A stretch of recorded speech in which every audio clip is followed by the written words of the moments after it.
Greetings and welcome to This Week in North Florida Lacrosse, and a new feature we have is called Faces of North Florida Lacrosse, brought to you by North Florida Oral and Facial Surgery. I'm Ray Carnicelli, and it's my pleasure to be joined by Matt Carey. Hey, good to be here.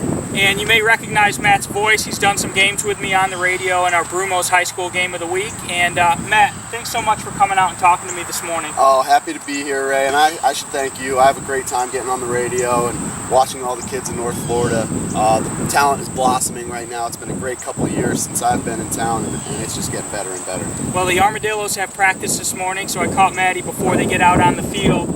And you just got back from Team Scotland training session, is that correct? Yeah, we did 10 days in Manchester, England as a tour about and overall fitness evaluations and things like that. So what's the schedule as far as trying out for the teams? What's the next competition, and where do you go from this training session? Every 2 months or so, Team Scotland gets together.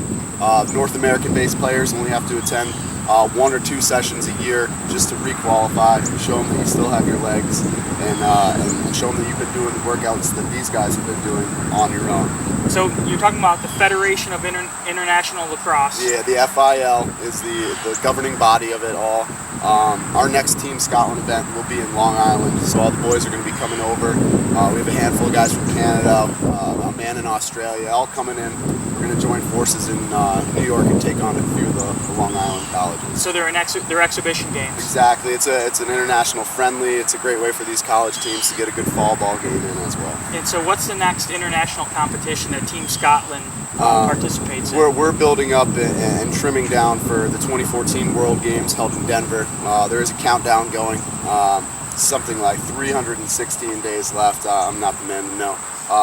But so you still have some work ahead of you before you're qualified and on the team, or are you officially on the team yet? Right now we're still trimming fat. Right now there's roughly 45 to 50 guys on the roster. We cut down to 23 right before the main event. All right, well, we'll be following you, and we'll keep everyone out there up to date on Matt's progress with Team Scotland.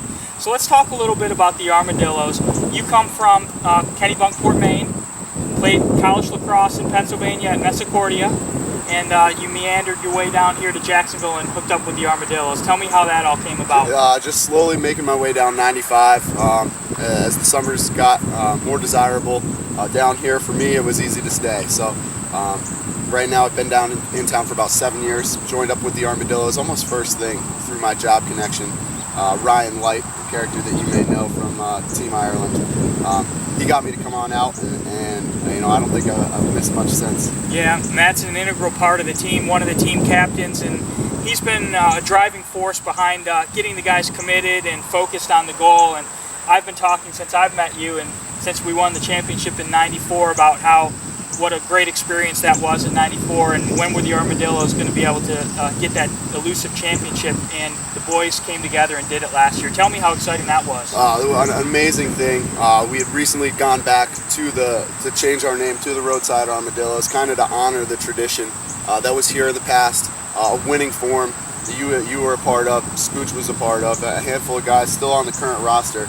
We really wanted to turn things around and do things right for you. Do you think there was any expectation around the league that the Armadillos and Jacksonville Lacrosse Club had a chance to take the championship? I think there was a buzz that we had been getting better and better, but I don't think anybody was counting us in right away. I know down at the crossover, the one that I participated in, we played 2 of the best teams in the league, Miami and I believe the other team was Dade County, and 2 tough teams, and we won 1 game, lost 1 game by a single goal, and there started to become a little buzz that, boy, if these guys show up with their team and play together, that they could win the championship, but it wasn't that easy on championship day.